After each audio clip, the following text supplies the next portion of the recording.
18 তারিখ রাতে আমি ইস্তাম্বুলে হোটেলে ফিরে ছবি দেখলাম ফেসবুকে ছায়ানটের ভাঙচুরের একটা ছবিতে চোখ আটকায় গেল। ওয়াহিদুল হকের ছবিতে ধারালো কিছুতে আঘাত করিয়া মাটিতে ফেলে দেওয়া হয়েছে। এই মানুষটার স্নেহ প্রশ্রয়ে আমি বড় হয়েছি। সেই কৈশোরে তার হাত ধরে কত শহর ঘুরছি তার ঠিকানা নাই। আমার বাবার বন্ধু সঙ্গীত গুরু ওয়াহিদুল হক, আপনারা বুঝতে পারতেছেন আমি ঢাকায় থাকলে ওই ছবিটা অন্তত বুক দিয়ে আগলাইতাম। ছাত্র ইউনিয়ন সিপিবিআর ওয়াহিদুল হকের লেসপেন্সার হওয়ার কারণে ছায়ানটের এই ঘটনা এক বিচিত্র অনুভূতির সামনে এনে আমাকে ফেলছে। পাকিস্তান আন্দোলন করা বাঙালি মুসলমানদের ছেলেরা যখন পাকিস্তান ভাঙ্গা বাংলাদেশ রাষ্ট্রের জন্ম দিল, সেই সময় বাবা একই সাথে সুখ আর দুঃখের অনুভব করছিল। আমি সেই অনুভূতির মুখোমুখি হয়েছি। ছায়ানট নিয়ে আলোচনাটা সূক্ষ্ম এবং জটিল, আশা করি বিষয়টা একটু মনোযোগ দিয়ে শুনবেন। আমাদের জানা দরকার যে ছায়ানট কেন এই আক্রমণের শিকার হইল, ছায়ানটের বিরুদ্ধে কেন বাংলাদেশের সাধারণ মানুষ বিলা হইল। অনেক প্রশ্নের জবাব পাবেন। আমি নিজে ছায়ানটকে বাংলাদেশে ভারতীয় কালচারাল অ্যাসেট হিসেবে চিহ্নিত করছি, কোনো সন্দেহ নাই। কেন করছি সেটা আমি হয়তো পরিষ্কারভাবে ব্যাখ্যা করিনি, আজকে সেই ব্যাখ্যাটাও আপনারা পাইবেন। আসেন আল্লাহর নামে শুরু করি। ওয়াহিদুল হককে আমি ওয়াহিদ কাকু বলে ডাকতাম। আমার সাথে ওয়াহিদ কাকুর সম্পর্ক ওনার মৃত্যু পর্যন্ত অক্ষুণ্ণ ছিল। টক ঝাল মিষ্টি সেই সম্পর্ককে এখন আমি মিস করি। ওনার মৃত্যুর পরে আমি ফেসবুকে একটা নোট আকারে লেখা লিখছিলাম, ওয়াহিদুল হক তারুণ্যের শুভবোধনের ঋত্বিক। আমি জানি না ওই লেখাটা আমি আর খুঁজে পেলাম না, কারো কাছে যদি থাকে আমার একটু খোঁজ দিয়েন। আমার জীবনে যে বিচিত্র অভিজ্ঞতা হয়েছে, অসংখ্য মানুষের সাথে মিশছি, সেই কারণেই ভাঙ্গু সেকুলারদের কালচারাল আর পলিটিক্যাল স্ফেয়ারের অন্দরবহনের খবর আমি জানি, ক্রিটিক্যালি অ্যানালাইজ করতে পারি।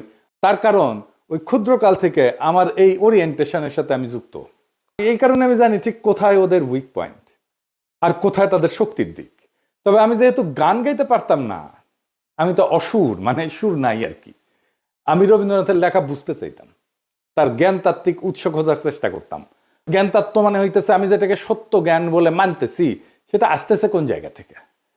এই জায়গাগুলোকে বলা হয় জ্ঞান তাত্ত্বিক উৎস বা এপিস্টেমিক সোর্সেস, দর্শনের ভাষা। মানে এই গানটা কি বুঝায়, মানে ধরেন তুই ফেলে এসেছিস কারে মন মন রে আমার, তাই জনম গেল শান্তি পেলি না রে মন মন রে আমার। অথবা ধরেন প্রাণ চায় চক্ষু না চায়, মরে একইতর দুস্তর লজ্জা, সুন্দর এসে ফিরে যায় তবে কার লাগে মিথ্যায় শয্যা। মুখে নাহি নিঃস্বরে ভাস, দহে অন্তরে নির্বাক বহ্নি, ওষ্ঠে কি নিষ্ঠুর হাস, তব মর্মে যে ক্রন্দন তন্নি। মাল্য যে দংশিছে হায়, তবে শয্যা যে কণ্টক শয্যা, মিলন সমুদ্র বেলায় চির বিচ্ছেদ জর্জর মজ্জা। আহা কি মধুর! মনে করিছেন এটা প্রেম প্রীতির গান? জিনা জিনা ভাইজান, এটা অন্য জিনিস। আমার একটা বই আছে রবীন্দ্রনাথ অন্য আলোয়, রবীন্দ্রনাথের অনেক গানের অর্থ ওইখানে ব্যাখ্যা করেছি। একদিন দরকার হইলে যদি টাইম পাই তাহলে একটা এপিসোড করে ব্যাখ্যা করতে পারি গান ধরে ধরে এটা কি বুঝায়। তো এই গানের অর্থ আবিষ্কার করতে করতে, তার অন্তর্গত দর্শন খুঁজে বের করতে করতে একসময় আবিষ্কার করলাম রবীন্দ্রনাথ আসলে উপনিষদ। উপনিষদ মানে হিন্দুদের প্রধান ধর্মগ্রন্থ, তার একটা। উপনিষদের কন্টেম্পোরারি বা আধুনিক উপস্থাপনাই হইতেছে রবীন্দ্রনাথ। ওয়াহিদ কাকুর সাথে আলাপগুলা করতেই পারতাম না, আমাকে এই উপনিষদ আর রবীন্দ্রনাথ সংক্রান্ত আলাপগুলা করতেই দিতেন না। একদিন আমি বললাম যে কাকু, ওই যে যদি ঝড়েরও মেঘেরও মতো আমি ধাই চঞ্চল অন্তর, তবে দয়া করো হে ঈশ্বর, এই গানটা তো ঋগ্বেদের। যদে আমি প্রস্ফুরণ নিব ধৃতির নাম আদো আদ্রিবহ, এটার অনুবাদ। ওয়াহিদ কাকু ভীষণ রেগে উঠে বললেন, তুই আর একটা ঋগ্বেদের শ্লোক অনুবাদ করে গান লিখে আন, দেখি কেমনে পারিস। তো বেদ আর উপনিষদের সাথে রবীন্দ্রনাথের লেখার অদ্ভুত সাজুজ্যের কথা বললেই ওয়াহিদ কাকু এইভাবে চেতে যেতেন। আমি বলতাম, বুড়া চেতে কেন?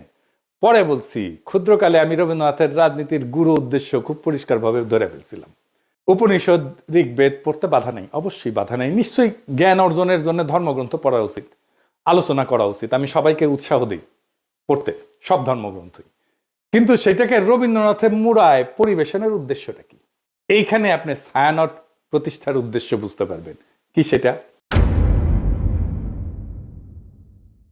উদ্দেশ্য হইতেছে এই যে ইন্ডিয়া চায় বাংলাদেশের মুসলমান ধর্মে মুসলমান থাকুক নামে, কিন্তু সে তার ইনার সেলফে, ভিতরে অন্তর্গতভাবে সে ধারণ করবে হিন্দু ওয়ার্ল্ড ভিউ।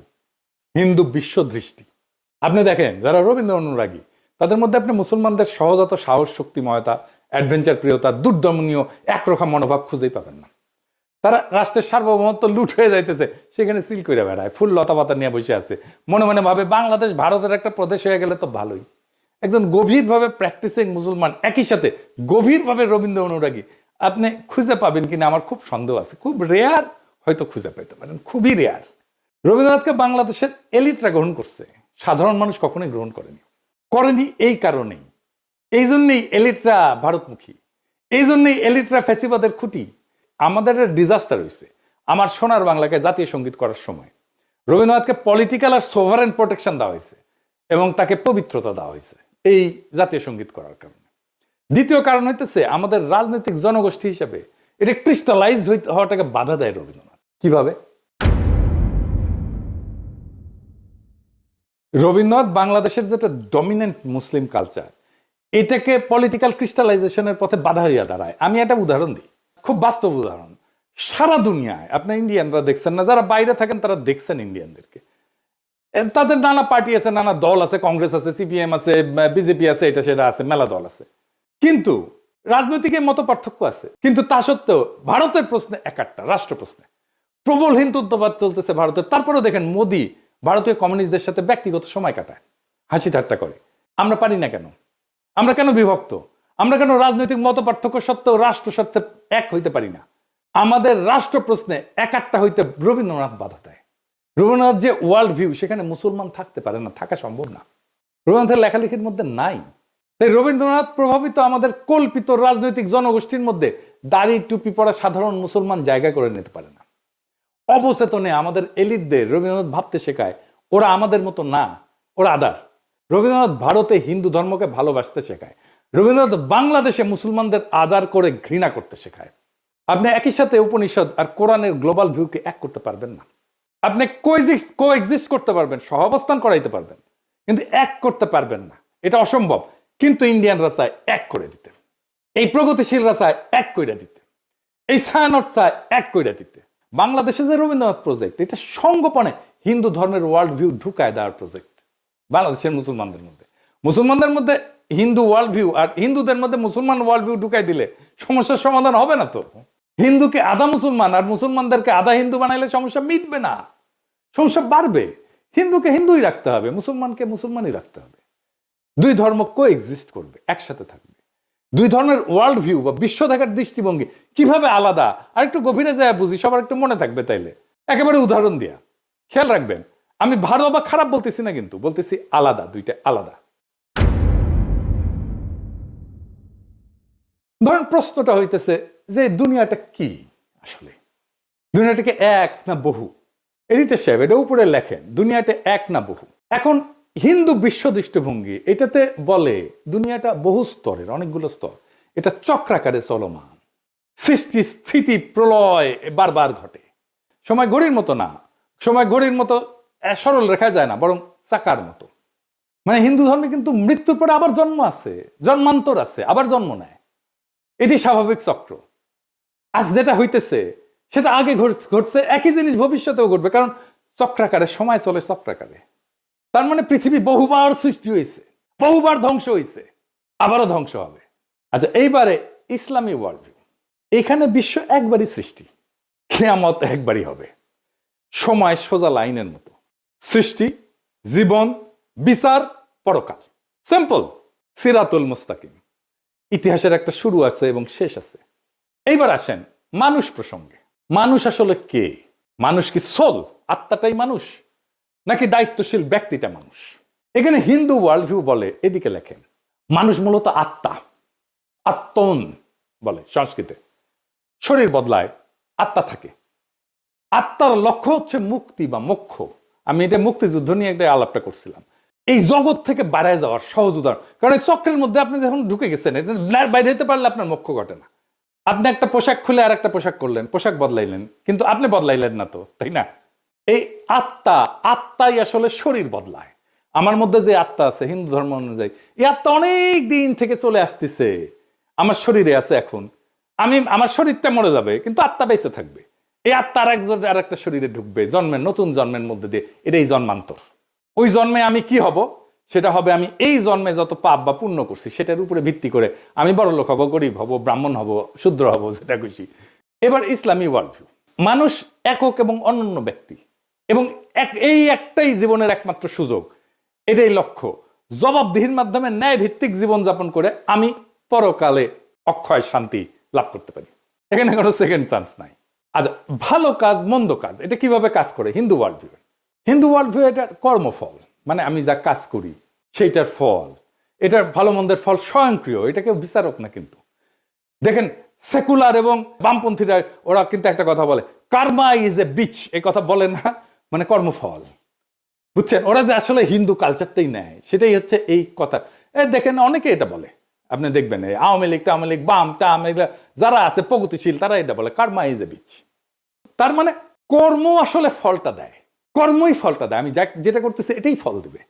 ফল পেতে এই জন্মে না হলেও পরের জন্মে আমি ফল পাবো। এমন একটা পাপের জন্ম হবে পরের জন্মে, ওইখানে যে আমি আমার এই আজকের কর্মের ফলটা আমি ওইখানে পাবো, এটা কর্মফল। ইসলামী ওয়ার্ল্ড ভিউটা কি? ভালো মন্দের নৈতিক হিসাব আছে এবং বিচারক খোদা তাআলা, আল্লাহ তাআলা।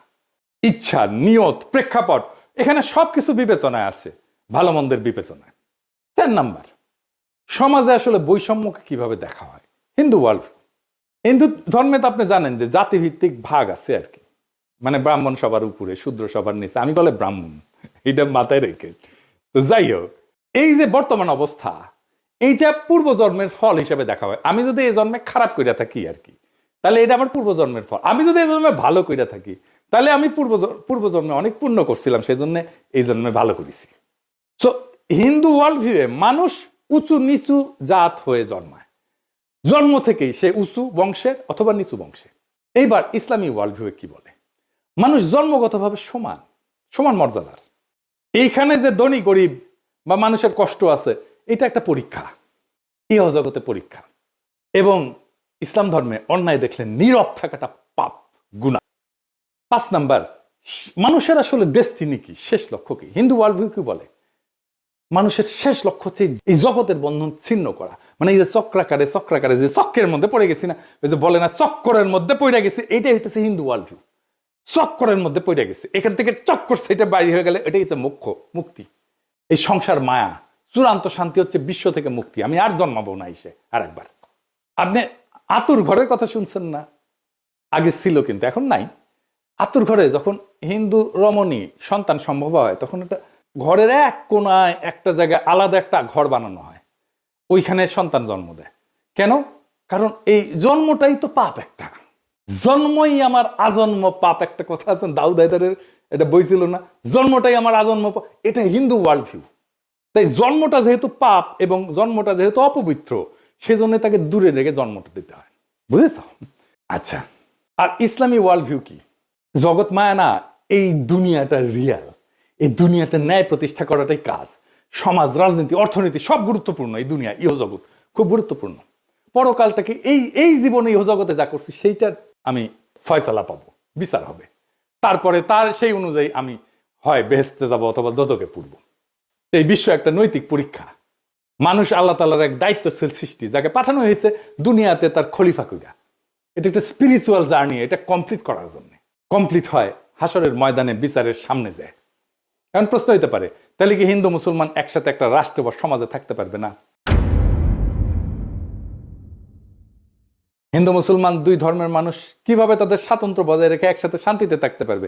সেটার রাজনৈতিক সমাধান বের করতে হয় তো রাষ্ট্রকে। এর চাইতে বড় কাজ তো ভারতীয় উপমহাদেশে আর নাই। কিন্তু আগে সিদ্ধান্ত নিতে হবে আমরা শান্তিতে থাকতে চাই। সিদ্ধান্ত নিলে পথ বের হবে, পথ আছে। চালাকি কোনো সমাধান না, সমাধান চালাকি করে বের করা যাবে না। হিন্দুকে আধা মুসলমান বা মুসলমানকে আধা হিন্দু বানায় না, এটা হবে না। এইটা করতে থাকলে একটা অনিবার্য রক্তাক্ত সংঘাতের দিকে আমরা যেতে থাকবো, সমস্যার সমাধান করবে না, আর কঠিন জটিল সংকটের দিকে জাতিকে নিয়ে যাবে। শুধু জাতিকে না, ভারতীয় উপমহাদেশকে নিয়ে যাবে। কিভাবে সম্ভব? একটা ছোট্ট উদাহরণ দিয়ে বলি। দেখেন, আমরা যে ধর্মই পালন করি না কেন, রাস্তায় ট্রাফিকের লাল লাইট দেখলে তো সব ধর্মের মানুষ দাঁড়াই, তাই না? বিবাদ হইলে তো একই আদালতে যায় সব ধর্মের মানুষ ফয়সালার জন্য, তাই না? আমরা তো ভোট দিতে হইলে, নেতা নির্বাচন করতে হলে একই ভোট সেন্টারে যাই ভোট দিতে সব ধর্মের মানুষ, তাই না? এটাই নাগরিক হিসেবে একসাথে থাকা। নাগরিকত্বই আমাদেরকে একসাথে বাঁধবে। স্পিরিচুয়াল জার্নি না, আমার ওয়ার্ল্ড ভিউ না, আমার নাগরিকত্ব। আমি যেই যেই জায়গায় আমরা নাগরিক হিসেবে আমি শেয়ার করি সেই জায়গাটা আমাকে বাঁধবে। যাই হোক, আগের আলাপে ফিরে আসি। ছায়ানট নিয়ে বাংলাদেশের মানুষ চূড়ান্ত বিলা হয় 2018 সালে। হ্যাঁ, 2018 সালে যখন বাংলাদেশের মানুষের চোখে স্পষ্ট হয় মোদির সাথে ছায়ানটের সম্পর্ক। কেন ছায়ানটে হামলা হইলে মোদির বিজেপি বাঙালিদের জায়গায় উঠতে বলে? এটার উত্তর কি দেখছেন? ছায়ানটে হামলা, বাঙালিদের জেগে উঠতে বলল মোদির বিজেপি। কেন? কারণটা হইতেছে 2018 সালে ভারত সরকারের পুরস্কার পায় ছায়ানট। স্বয়ং মোদি অভিনন্দন জানায়। শুধু অভিনন্দন না, ছায়ানটের এই ভারত রাষ্ট্রের পুরস্কার, যার জুরি বোর্ডের চিফ ছিল স্বয়ং মোদি, সেই পুরস্কার না আসলে একটা গুরুতর নৈতিক এবং রাজনৈতিক ভুল। এটা কোনো ভারত বিরোধী আবেগ না, এটা রাষ্ট্রীয় সহিংসতা, জনগণের স্মৃতি এবং সাংস্কৃতিক প্রতিষ্ঠানের নৈতিক সীমা, এই তিনটার সংঘাত। কিভাবে? রাষ্ট্রীয় পুরস্কার কিন্তু কখনো নিরপেক্ষ না। রাষ্ট্রীয় পুরস্কার মানে এই প্রতিষ্ঠান আমাদের রাষ্ট্রের নৈতিক এবং সাংস্কৃতিক বয়ানের অংশ। এটা কোনো ব্যক্তিগত শিল্পীর সম্মান না, এটা রাষ্ট্রীয় বৈধতার অংশীদারিত্ব। পৃথিবীর বহু মানুষের কাছে মোদি গুজরাটের কসাই নামে পরিচিত। এটা রাজনৈতিক গালি না, এটা একটা নৈতিক অভিযোগের একটা প্রতীকী নাম। বাংলাদেশে মোদি অসম্ভব ঘৃণার পাত্র। বাংলাদেশে মোদি বিরোধিতা কোনো বিমূর্ত বিষয় না, বাস্তব ঘটনা। 2021 সালে মোদি বাংলাদেশে সফরের বিরুদ্ধে ব্যাপক গণপ্রতিরোধ হয়, পুলিশের গুলিতে সংঘর্ষে বহু মানুষ মারা যায়, শহীদ হয়। সাধারণ মানুষ এটা প্রতিরোধ করছে। কেউ এটা অস্বীকার করলে সে ইতিহাস অস্বীকার করতেছে। এখন প্রশ্ন হইতেছে, যে ব্যক্তির আগমনের বিরুদ্ধে বাংলাদেশের মানুষ জীবন দেয়, তার নেতৃত্বাধীন জুরি বোর্ডের মনোনয়নের পুরস্কার নেয় একটা রাষ্ট্রের কাছ থেকে, ছায়ানট এটা কিভাবে সংস্কৃতি বলে চালায়? আর সেই রাষ্ট্রের কাছ থেকে, যে রাষ্ট্রের বর্তমান সরকার মুসলিম নিধন, নাগরিক বঞ্চনাকে স্বাভাবিক করে তুলছে, কাশ্মীর থেকে দিল্লি সব জায়গায় এটা প্রমাণ আছে। এই দুই অবস্থান। এখন ছায়ানট তো বলতে পারেন আমরা রাজনীতি করি না, এ দাবি আর টেকে না। এই যুক্তিটা সবচেয়ে বড় ভণ্ডামি। কারণ রাষ্ট্রীয় পুরস্কার গ্রহণ করে একটা রাজনৈতিক কাজ। রাজনৈতিক ক্ষমতার কাছ থেকে সম্মান নিলে আপনি রাজনীতির ভেতরে ঢুকে পড়েন। রাজনীতি করি না বলার তখন সুযোগ থাকে না। রাজনীতি করি না বলার সুযোগ একদম শেষ হয়ে যায়। রাজনীতি না করলে ওই পুরস্কারটা প্রত্যাখ্যান করতে হয়, গ্রহণ করলে রাজনীতির দায় নিতে হয়। তো মোদি কেন ছায়ানটকে বন্ধু মনে করে বুঝতে পারতেছেন তো? এটা তো কোনো কাকতাল না। এই প্রশ্নটা সবচেয়ে ভয়ঙ্কর। মোদি ছায়ানটকে বন্ধু মনে করে কারণ ছায়ানট ভারতীয় সাংস্কৃতিক হেজিমনিকে বাংলাদেশে ফেরি করে। তারা সফট হিন্দুত্ববাদকে রবীন্দ্রনাথের মোড়কে উপস্থাপন করে বাংলাদেশে ফেরি করে। ছায়ানট তার একটা নিরাপদ সাংস্কৃতিক প্ল্যাটফর্ম হয়ে উঠছে, যাকে ভারত রাষ্ট্র তার মতাদর্শিক সফট পাওয়ার হিসাবে ব্যবহার করতে পারে, স্বীকৃতি দেয়। এইটাই তো বাংলাদেশের মানুষ দেখছে। তো ছায়ানট কি করতে পারত? It's been months since the start of the events unfolding in Gaza. Did you know that we have now accounted for? পুরস্কার প্রত্যাখ্যান করতে পারত। ইতিহাসে অসংখ্য উদাহরণ আছে যেখানে পুরস্কার গ্রহণ না করাই নৈতিক অবস্থান হয়ে ওঠে, প্রত্যাখ্যানই প্রতিষ্ঠানকে সম্মানিত করে। ছায়ানট যদি বলতো বাংলাদেশের জনগণের স্মৃতি এবং রক্তের ইতিহাসের কারণে আমরা এই রাষ্ট্রীয় পুরস্কার গ্রহণ করতেছি না, সেটাই হইতো সবচেয়ে শক্তিশালী সাংস্কৃতিক বক্তব্য, সবচেয়ে বড় নৈতিক শিক্ষা, সবচেয়ে বড় আন্তর্জাতিকভাবে সম্মানজনক অবস্থান এবং দেশের মানুষের ভালোবাসা পাওয়ার রাস্তা। আপনি বাংলাদেশে কাজ করেন, মোদি কেন আপনাদের বাহবা দেয়? কেন দেয়? এই প্রশ্নের জবাব দিতে হবে না? বাংলাদেশের মানুষের সাথে আপনার কন্ট্রাক্টটা কি? সোশ্যাল কন্ট্রাক্ট কি? আপনি সমাজের রাষ্ট্রে কি অবদান রাখছেন? একটা প্রতিষ্ঠান করছেন। বাংলাদেশের সাথে আপনার কন্ট্রাক্টটা কি? বাঙ্গু সুশীলদের সফট হিন্দুত্ববাদের দীক্ষা দিচ্ছেন, আর যে রাষ্ট্রেরা মানুষের মৃত্যুর স্মৃতিতে বাংলাদেশে ঘৃণার প্রতীক, তার হাত থেকে সম্মান নিচ্ছেন। লজ্জা লাগে না? সমাজ তো হঠাৎ করে পাগল হয়ে যায়নি, মানুষ হঠাৎ করে সংস্কৃতি বিরোধী হয়ে ওঠেনি। এটা জমে থাকা একটা দীর্ঘ বিচ্ছেদের বহিঃপ্রকাশ। বাংলাদেশের মানুষ এমন ছায়ানট চায় যে তার দুঃখে কাঁদে, তার স্বপ্নে সহযাত্রী হয়, তার কল্পনার ভাষা হয়ে ওঠে। বাংলাদেশের মানুষ এমন ছায়ানট চায় যে মোদির অখণ্ড ভারতের কল্পনাকে রবীন্দ্রনাথের সুরে ঢেকে দেয় না, বরং সুরে ফেলে দেয়। যদি ছায়ানট নিজেকে সেইভাবে পুনর্গঠন করতে পারে, জনগণের স্মৃতি, ক্ষত আর আকাঙ্ক্ষার পাশে দাঁড়াইতে পারে, তাইলে ছায়ানট আবার উঠে দাঁড়াবে। আর যদি তা না পারে, যতই মানববন্ধন করেন, গান আর প্রতিবাদ করেন, ইতিহাস তাকে ভাঙবে না, মানুষই তাকে ছেড়ে যাবে। আপনি ছাত্রই পাবেন না, কেউ আর গান শিখতে আসবে না, কেউ আর সেখানে নিজের স্বপ্ন খুঁজবে না, কেউ নিজের কল্পনার সাথে ছায়ানটকে জুড়বে না। আপনার কালচারাল লেজিটিমেসি কোলাপস করতেছে। কারণ সংস্কৃতি টিকে থাকে মানুষের ভালোবাসায়, মানুষের মধ্যে, গণমানুষের মধ্যে, রাষ্ট্রের বাহবায় না। আপনারা তো জনগণকে হারায় ফেলছেন, ভারতকে পাইছেন, জনগণকে হারায় ফেলছেন। যে সংস্কৃতি জনগণকে হারায়, সে শেষ পর্যন্ত কালের অন্ধকারে হারায় যায়। এটাই ইতিহাসের সত্য। এই সত্যই শিখাইছে আমাদের জুলাই বিপ্লব। ইনকিলাব জিন্দাবাদ।